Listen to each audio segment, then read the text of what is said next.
Saúdo a igreja com a graça e a paz de nosso Senhor e Salvador Jesus Cristo. Amém? Amém. Vamos abrir nossa Bíblia na Epístola de Paulo aos Filipenses. Vamos abrir no capítulo 4 e vamos ler do versículo 4 até o versículo 7.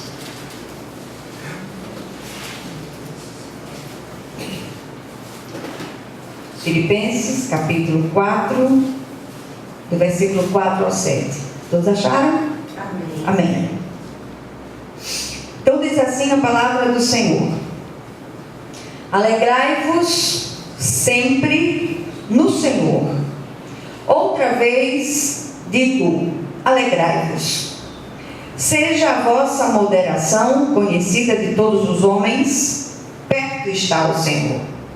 Não andeis ansiosos de coisa alguma, em tudo, porém, sejam conhecidas diante de Deus as vossas petições pela oração e pela súplica com ações de graças.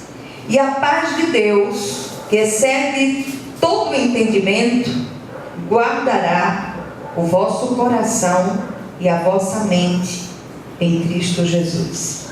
Amém? Amém. Glória a Deus. Senhor nosso Deus e nosso Pai, que o Senhor possa ministrar essa palavra ao nosso coração. Que o Senhor possa iluminar os olhos do nosso entendimento, de modo que nós não saiamos daquele mesmo modo, mas que sejamos ministrados pelo Teu Espírito de uma maneira especial, de uma maneira singular. Que o Senhor possa falar a cada um de nós e ir ao encontro das nossas necessidades mais profundas. Fala, Deus, porque o Teu povo ouve, em nome de Jesus. Amém. Amém. Glória a Deus.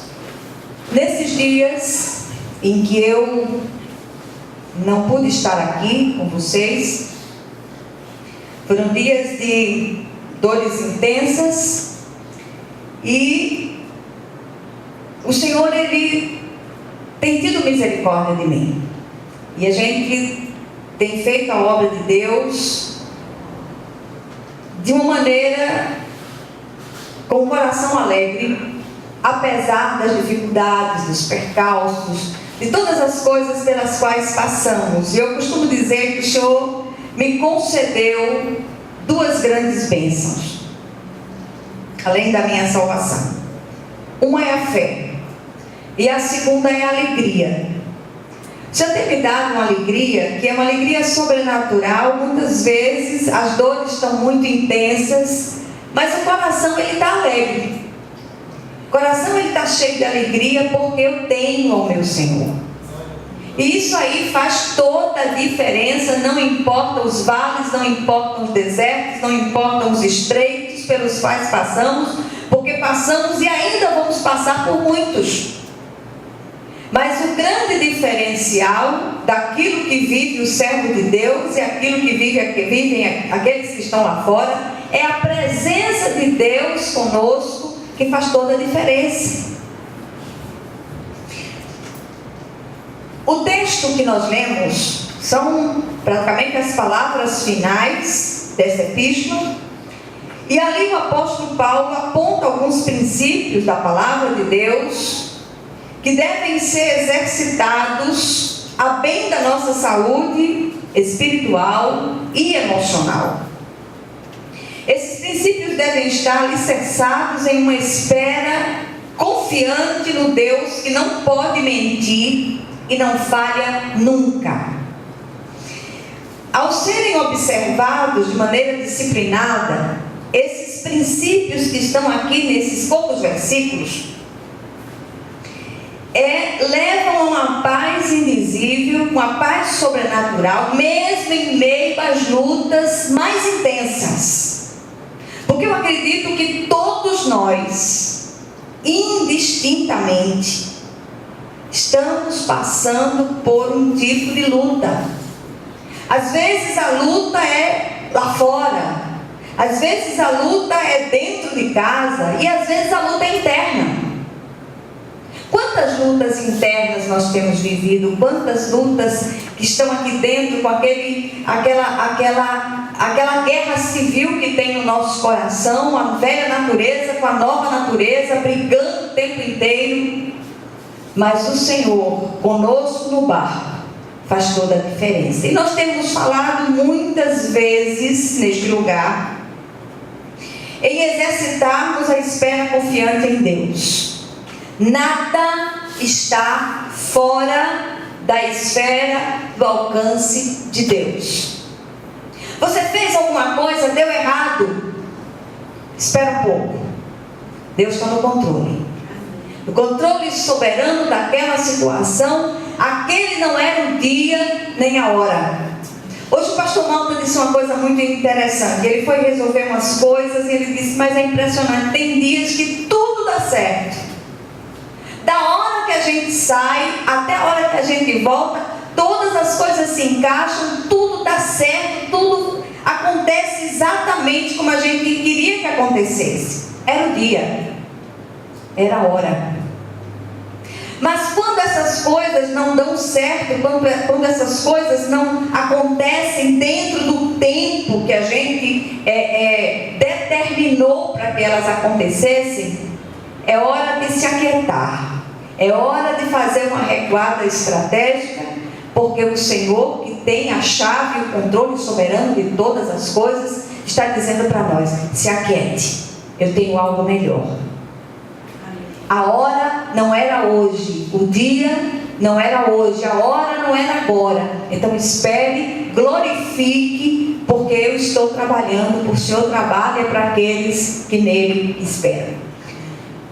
Paulo traz a revelação do Espírito de que esse exercício de esperar em Deus deve ser feito com alegria. E eu queria chamar a atenção da igreja para o fato de que Paulo não está falando aqui de uma alegria de mentira, de uma alegria de fachada, de um jogo do contente. Você está fingindo que está tudo bem, você está repetindo palavras ao vento como se fossem confissão do pensamento positivo. Não é isso que ele está falando. O apóstolo aqui ele está chamando a atenção para que nós estreitemos de tal maneira o nosso relacionamento com Deus, para que nós possamos experimentar aquilo que o salmista diz: na presença do Senhor há plenitude de alegria, na sua destra há delícias perpetuamente. E eu só posso experimentar essa alegria se eu desfrutar da presença de Deus. Muitas vezes as pessoas vêm para cá e elas querem que nós aqui na igreja possamos dar solução para os problemas. A solução quem tem é o Senhor. Busque o Senhor. Uma vez eu ouvi de um certo ministro de Deus que escreveu, eu já não me lembro aonde, e ele disse que o cristão, ele é um mendigo que descobriu onde tem pão. E ele está dizendo a outros mendigos como eles vão encontrar pão. E é isso que nós fazemos. Nós somos miseráveis pecadores, como costuma dizer o pastor Malta em suas orações, mas que encontramos pão. E nós partilhamos desse pão com aqueles que estão à nossa volta.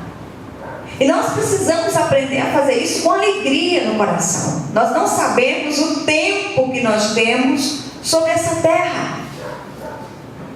Viver nessa terra, viver no mundo caído, faz com que nós estejamos sujeitos a muitas coisas, a enfermidades, a dificuldades, a problemas, a estreitos. Muitas vezes nós estamos andando no caminho e ainda assim nós enfrentamos grandes dificuldades.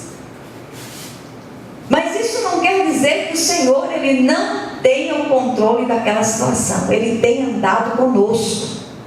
Ele tem nos sustentado com a sua mão direita fiel. A igreja tem vivido uma crise de falta de alegria. Nunca se viu tanto cristão carrancudo, sisudo, reclamando reclamão. Quanto crente reclamão, misericórdia. Nesses dias eu ouvi tantas reclamações que adoeci. Porque uma coisa é você ouvir uma reclamação de alguém que está lá fora, que não conhece a Deus. Mas você ouvir reclamações e murmurações e lamúrias daqueles que se chamam cristãos, dói. E eu fico pensando na dor que isso causa no coração de Deus.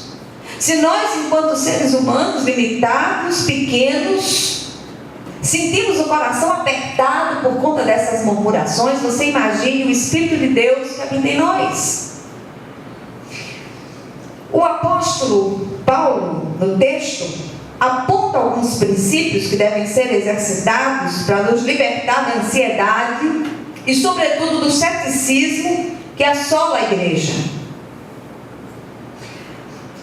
Essa semana nós vimos uma notícia de um dos sites cristãos que trazem notícias do mundo cristão, que na Síria uma grande perseguição aos cristãos se levantou e 9 cristãos foram crucificados por muçulmanos. E nós olhamos para aqueles cristãos perseguidos. Quando você recebe os relatos de portas abertas, você vê palavras que nos fazem corar de vergonha. Cristãos que, apesar das dores, apesar de famílias inteiras dizimadas, eles têm uma alegria no coração pelo Cristo que foi descoberto por eles. E nós, da Igreja Ocidental, nós temos que abrir os nossos olhos enquanto nós temos liberdade de pregar a palavra de Deus, porque nós não sabemos quanto tempo ainda nós temos de liberdade de pregar essa palavra com ousadia. Enquanto isso, nós estamos aqui reunidos. Terminado o culto, nós temos um momento ali especial de comunhão, servindo uma sopinha quente. Muitos cristãos agora, nessa hora, estão sendo mortos pelo crime de seguir a Jesus. E muitas vezes nós ouvimos crentes dizendo: olha, cristão não adoece, cristão não é perseguido. Se você está doente, se você passa por uma perseguição, tem alguma coisa errada com você. Isso não é verdade, isso não é bíblico. Nós fazemos parte de um mundo caído, nós ainda habitamos num corpo corruptível e estamos sujeitos a passar por todas essas coisas. Mas o que nos espera são bens eternos, patrimônios eternos e duradouros. E nós temos um fiador dessa aliança eterna, chamada Cristo Jesus. Amém. E como eu disse, o apóstolo aponta alguns princípios que devem ser exercitados para nos libertar dessa ansiedade patológica, doentia, e sobretudo da incredulidade, do ceticismo que assola a igreja. O primeiro princípio é o exercício da alegria. No versículo 4, o apóstolo diz: alegrai-vos sempre no Senhor. Outra vez digo, alegrai-vos. A carta aos Filipenses é chamada de carta da alegria.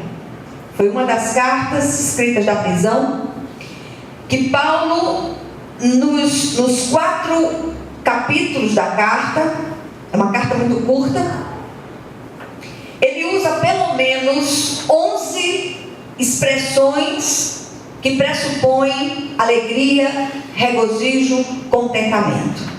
Como você falar de alegria se você está preso, se você está numa situação difícil, se não houver a presença viva do sobrenatural de Deus na sua vida?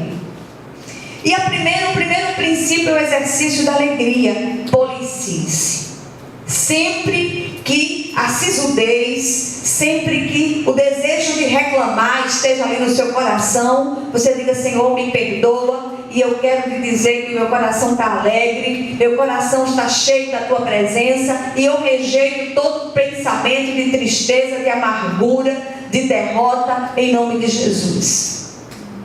Alegria aqui se trata de algo sobrenatural que está à nossa disposição sempre que buscamos o Senhor. Como eu disse no início, essa alegria é o fruto da presença de Jesus em nós.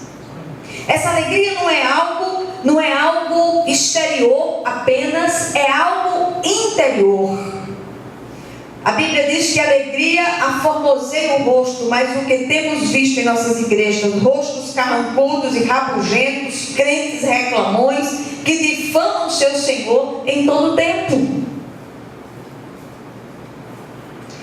O segundo princípio é trazido no versículo 5, é o exercício da moderação. Ele diz: seja a vossa moderação conhecida de todos os homens, perto está o Senhor.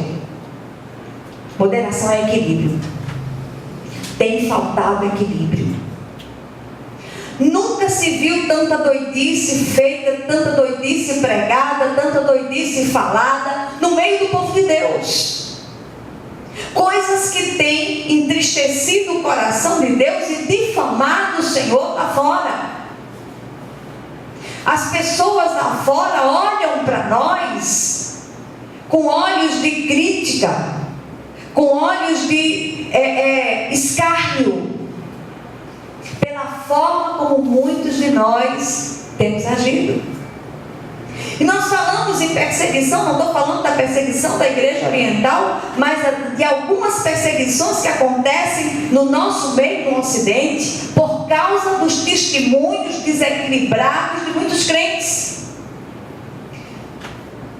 Moderação é equilíbrio, premissa para bom testemunho. O que tem de crente com labirintite espiritual é brincadeira. Cocheando entre dois pensamentos, Paulo ordena aqui que a nossa moderação seja conhecida de todos os homens, porque o Senhor está às portas. Jesus está perto. Muitas vezes nós temos a impressão que o Senhor está apenas dentro das quatro paredes da casa de oração, que nós chamamos erradamente de igreja, porque a igreja é a reunião dos crentes.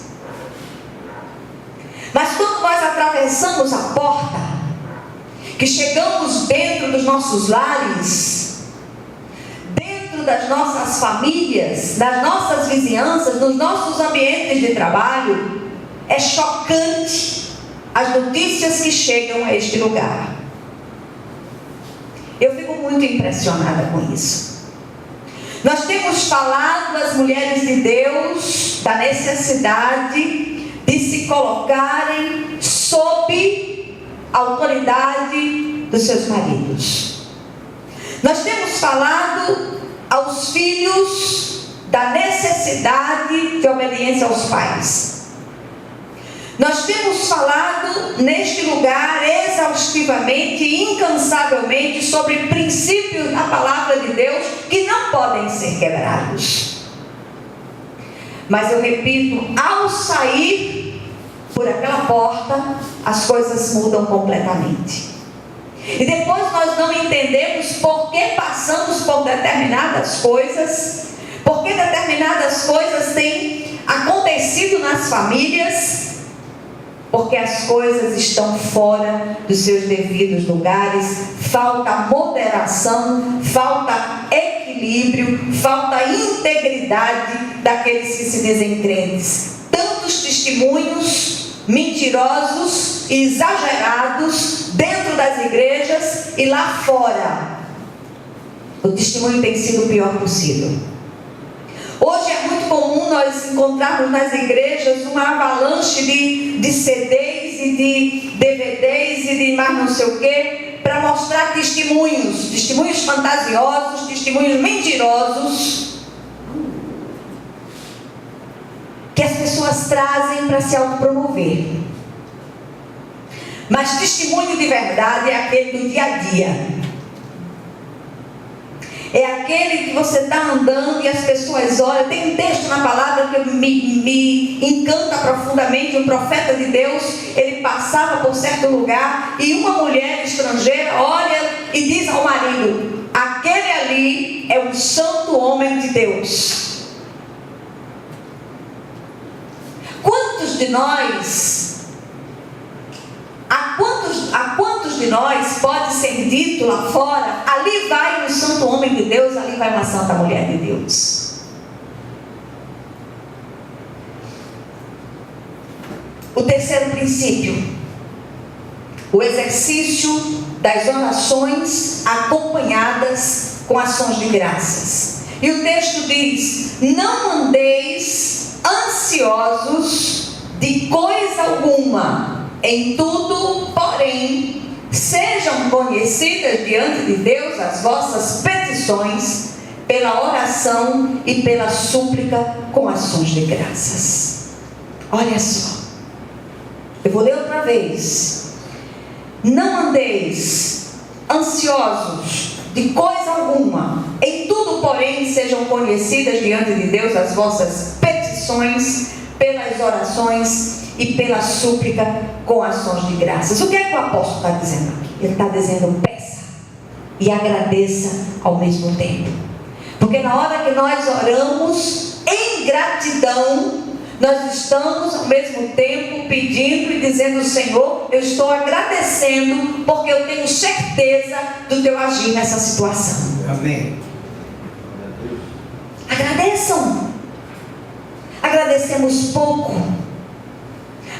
O Senhor tem orado tanto por isso. Muitas vezes eu fico admirada, eu fico abismada. As pessoas fazem orações tão cheias assim na igreja, aquelas orações tão choradas, tremidas, declarando que creem naquilo que Deus faz, quando dão as costas. Eu não sei, eu estou esperando isso há tanto tempo, mas eu acho que isso não vai acontecer. Você diz e você desdiz. Você profetiza de um lado uma bênção e profetiza a maldição do outro lado. Não é bom que as coisas sejam assim.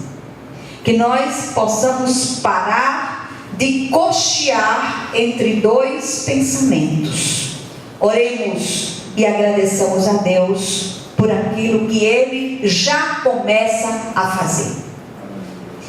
Nós recebemos algumas respostas de oração nos últimos tempos, orações que foram feitas na calada da noite, orações que foram choradas diante de Deus, e de repente o Senhor nos fez parar de orar e começar a glorificar, começar a agradecer.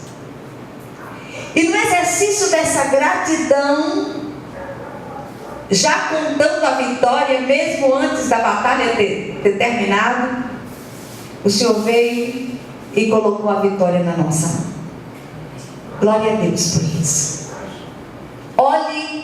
Olhe para Deus, olhe na perspectiva da vitória, agradeça na perspectiva da vitória e não permita que nada, nem ninguém roube aquilo que está no seu coração, porque fé é a certeza das coisas que se esperam, é a profunda convicção de fatos que ainda não são vistos com os olhos humanos, mas são fatos no reino espiritual, e esses fatos eles estão descendo, eles estão se transformando em coisas visíveis a partir do momento em que nós exercitamos ações de graças.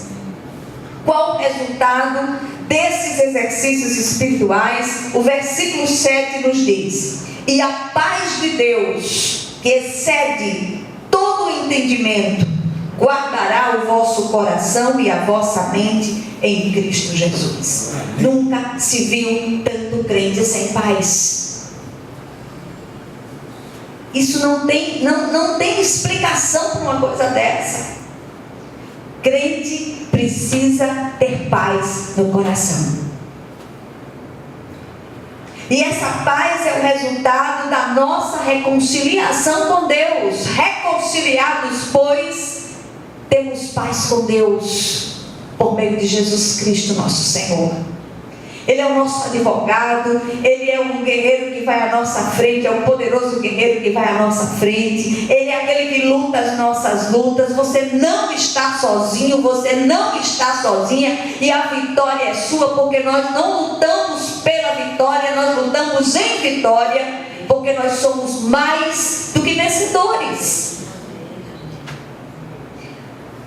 O que nós aprendemos aqui? Em primeiro lugar, precisamos aprender a exercitar a alegria, só desfrutada na presença do Senhor. E essa alegria não é porque o louvor foi animado, essa alegria não é porque você ouviu uma música mais animada, não, é porque você tem o nosso Senhor, você tem ao Senhor na sua vida. Segundo lugar, precisamos exercitar a moderação, porque o Senhor está às portas.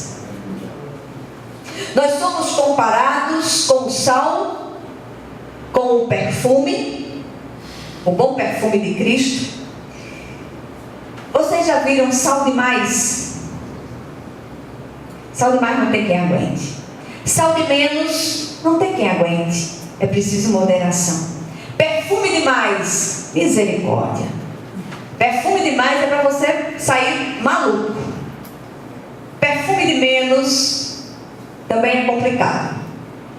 Então, na medida certa, que nós possamos exercitar a moderação. Terceiro lugar, precisamos exercitar as orações acompanhadas de ações de graças como prova de uma fé esperançosa no agir de Deus. E finalmente, todos esses exercícios espirituais nos levam a experimentar a paz sobrenatural que nos traz saúde emocional e espiritual, nos livrando das patologias modernas que têm assolado a humanidade. Que o Senhor, Ele possa aplicar essa porção da palavra ao nosso coração, em nome de Jesus, e nós possamos sair daqui com alegria no coração, pela presença de Deus em nós. Amém? Amém. Vamos orar uns pelos outros.